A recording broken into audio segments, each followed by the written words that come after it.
Oi, eu sou o Dri, seja bem-vindo.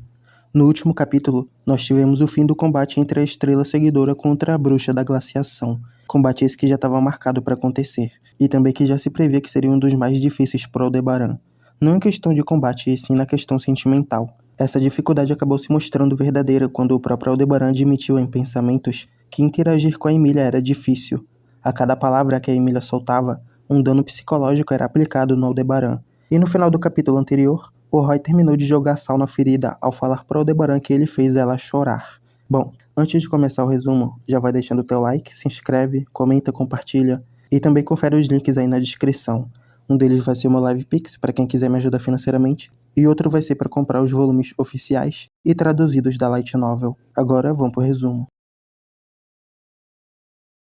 O capítulo começa com aquele monte de pedra maceta caindo na capital real por causa da tramóia do Aldebaran e do Alcânica. A Estrela Seguidora fugiu e deixou a Emília para cuidar daquela coisa que iria matar uma quantidade absurda de gente se caísse no chão. Um total de 5 a 10 mil habitantes seriam atingidos. Os únicos que provavelmente têm essa quantidade de morte no seu histórico são o Raio Azul, Cécius Segimund ou o Betelgeuse e o Regulus. Mas se não for limitar ao momento atual, deve ter até que bastante gente que matou tantos assim no passado. O plano B era fazer cair na capital uma montanha de pedra. Devido às circunstâncias, o Aldebaran deveria fugir da capital o mais rápido possível, mas por causa do seu senso de responsabilidade, ele decidiu ver aquilo até o final.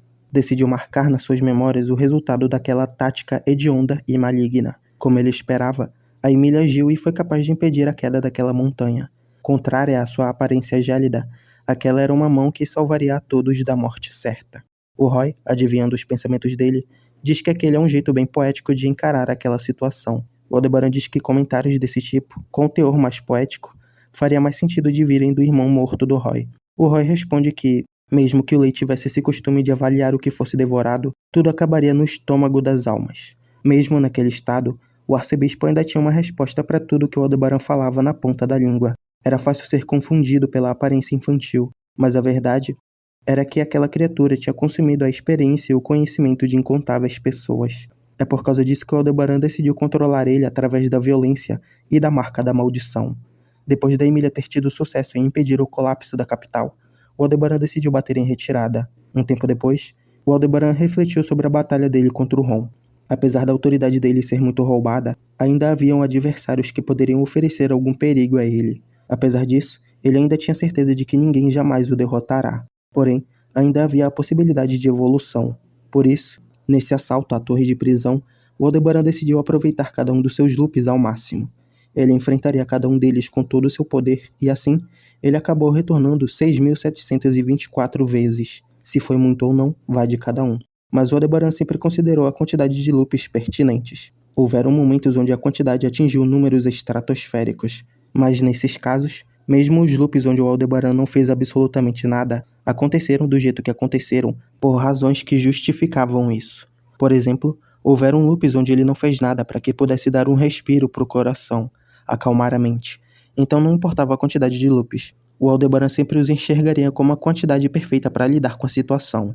O Aldebaran estava agora no ponto de encontro, uma antiga pedreira abandonada que ficava bem longe da capital. A Felt recebe ele com o pior humor possível depois de ver a montanha que foi tacada na cidade. O Roy fala para ela temperar, entre aspas, o Aldebaran com outro tempero, já que ele próprio já fez isso da própria maneira, tocando na ferida de qualquer maneira possível. A Felt reconhece o Roy e pergunta se ele era o mais velho ou o mais novo. O Roy relembra ela da vez em que fez o Lei vomitar. A Felt se lembra desse momento. Foi quando o Lei vomitou ao tentar devorar o nome da Felt. A reação aconteceu porque o Lei tentou devorar o segundo nome dela, no caso, o que ela usa atualmente. O Aldebaran começa a checar o ambiente. Ali perto, havia uma cabana aos pedaços. De lá, saiu a Yai, que estava preparando comida. O Aldebaran viu o estado dela e confirmou suas suspeitas. Ela tinha enfrentado um inimigo poderoso e tinha sido derrotada. Ela explica que quem enfrentou ela foi o demônio da espada, Wilhelm Trias. Pela expressão que ela tinha, o Aldebaran podia dizer que a batalha não foi fácil. Era mais fácil para Yai lidar com um guerreiro do que com um mago. Mas parece que o demônio foi capaz de superar todas as armadilhas que ela tinha preparado. Tava claro na expressão dela que aquela foi uma derrota avassaladora. O Aldebaran olha para o lado e percebe o Henkel todo cabisbaixo perto da cabana. Ele pergunta o que houve e Ai diz que não viu com os próprios olhos, mas soube que o Henkel foi o responsável pela derrota do Wilhelm. O Aldebaran ficou surpreso com aquilo. A história de conflito familiar terminou com o filho apunhalando o próprio pai. O Aldebaran sabia da existência desse conflito, mas decidiu não comentar nada já que o Henkel só estava ali para ser usado. Ele mesmo quem se meteu nisso tudo. Tentar se importar com seus sentimentos não fazia sentido. O Aldebaran muda sua atenção para Alcânica. O dragão diz que tratou o mínimo do mínimo dos ferimentos do Wilhelm. Do nada, num espaço que antes estava vazio, a figura do dragão divino surgiu. Ele falou com Aldebaran, mas não estava visível, pois estava camuflado. O Alcânica estava distorcendo a luz para ficar transparente. Fazer isso enquanto se move era impossível, mas se ele tentasse enquanto estivesse imóvel, seria perfeito. O Aldebaran comenta que o Alcânica deve ter passado um sufoco se ele aprendeu a fazer algo tão complexo como isso. E o Alcânica confirma. Ele diz que, se não fosse pelo Henkel apunhalando o Wilhelm, havia um receio de que ele poderia ter sido derrotado, falando que ele e o Wilhelm estavam pau a pau. Mesmo que o sistema do Alcânica seja o Aldebaran, a máquina ainda era o dragão divino, então era surpreendente que o demônio foi capaz de fazer isso, mesmo depois de lutar contra Ai. Mas mesmo que as batalhas tenham sido acirradas, estão todos vivos. Silenciosamente, o Aldebaran resetou o território da autoridade dele. Agora que o novo checkpoint foi setado, as lágrimas derramadas pelos olhos ametistas não seriam desfeitas. Enfim, o Aldebaran manda Ai preparar uma porção de comida que ela fez para ele. Ela também aproveita para suspender o Roy num dos fios dela. Ele dá uma reclamada desse tipo de tratamento de novo, mas o Aldebaran diz que vai pensar num jeito de disciplinar o arcebispo mais tarde. O Roy diz que seria impossível dizer que não está pensando num plano para lidar com o Aldebaran, mas ele decidiu esperar um pouco para o analisar. O Roy complementa. Ele diz que não vai herdar o jeito de viver do Lei sobre temperar a comida, mas que vai tentar criar gosto pelas coisas antes de se servir. O Aldebaran combina de deixar o Alcânica de olho no Roy e diz que o plano B foi de grande ajuda. Durante a conversa, o Alcânica decide chamar o Aldebaran de Origem, já que ficar chamando ele de outro eu é cansativo. Ele pergunta o que o Aldebaran acha disso e também sobre ser chamado de Descendente. O Aldebaran diz que vai pensar sobre. Ele se vira para Felt para falar com ela. Ela estava muito furiosa com tudo o que estava acontecendo. O Aldebaran diz que nada do que aconteceu entre o Henkel e o Wilhelm é culpa dela, mas ela diz que já sabe disso. Mas ela já pode adivinhar a cara que o Reinhard vai fazer. A partir do momento que ele se tornou seu cavaleiro, era impossível que ela não se envolvesse com o que acontecesse entre a família Astria. Ela complementa. A descendente do Rei Leão diz que, mesmo que o Aldebaran tenha a intenção de tomar a responsabilidade do que está acontecendo toda para si, não será possível desvincular as ações dele do nome da Priscila. Ele está basicamente chutando o cadáver dela. Mas, como sempre, as palavras do Aldebaran desde o final da batalha contra a Sphinx, que fazem referência a Priscila, são o puro suco da depressão. A princesa não está mais entre nós, nem sequer deixou um corpo para trás. Isso era uma coisa que já estava bem gravada na mente do Aldebaran. Coisas como reputação e honra só são úteis naqueles que estão vivos. Lembrar dos mortos pelas suas glórias era só um sentimentalismo daqueles que não foram pro outro lado. A Felt fica revoltada com essa resposta dele e o pergunta o que ele é, afinal. O Aldebaran responde que é uma estrela seguidora, uma falha da estrela que brilha mais forte no céu noturno. Ele se vira e se aproxima do Henkel. O estado dele depois de apunhalar o próprio pai ainda estava um desastre. Mas o que ele precisava ouvir agora não eram palavras de consolação, e sim palavras firmes que demonstram um claro objetivo a se alcançar. O Aldebaran reafirma a sua intenção de o entregar o sangue do dragão assim que tudo acabar. O Henkel puxa o Aldebaran para mais perto. Ele diz que o Aldebaran irá entregar para ele o sangue a qualquer custo. E ele também menciona a bruxa da inveja que ainda estava lutando contra o Reinhard. O Aldebaran diz que vai resolver esse problema também. Ele não pretende deixar o mundo acabar, e é por isso que a Gula está com eles. Ele já conversou com todos os membros da equipe, e agora tem certa noção do estado mental deles. Nenhum deles tinha morrido e isso era bom sinal.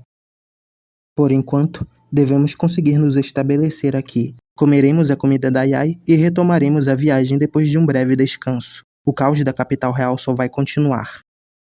Mas de repente, uma pedra esmaga a estrela seguidora, e ele tinha a impressão de ter ouvido o zumbir de vários insetos por perto. O POV muda. Agora nós estamos acompanhando o Otto. Ele tá ultra furioso com a situação atual, e tudo isso por causa do grande pecador, Aldebaran. No geral, o Otto não é um grande fã de conflitos, só que depois que ele entrou na facção Emília, ele acabou tendo que lidar com todo tipo de malícia. Acabou que os conflitos se tornaram inevitáveis, e ele teve que assumir uma postura mais maliciosa para si. Ele estava disposto a se sentar à mesa de negociação, se a outra parte estiver disposta a negociar.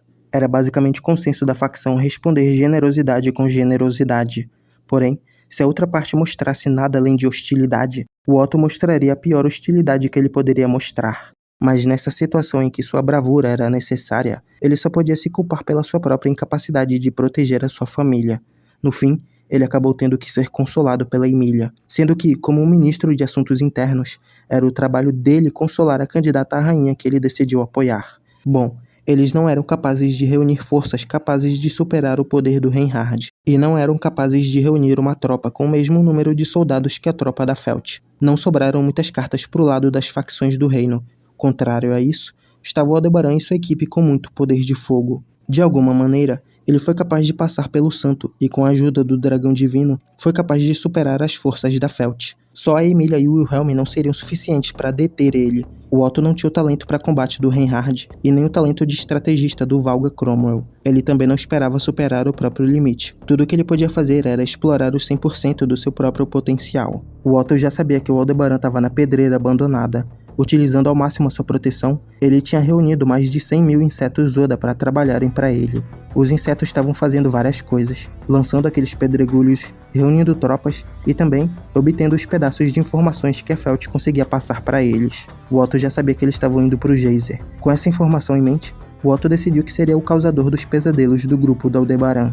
Ou melhor, o causador da falta de pesadelos daquele grupo.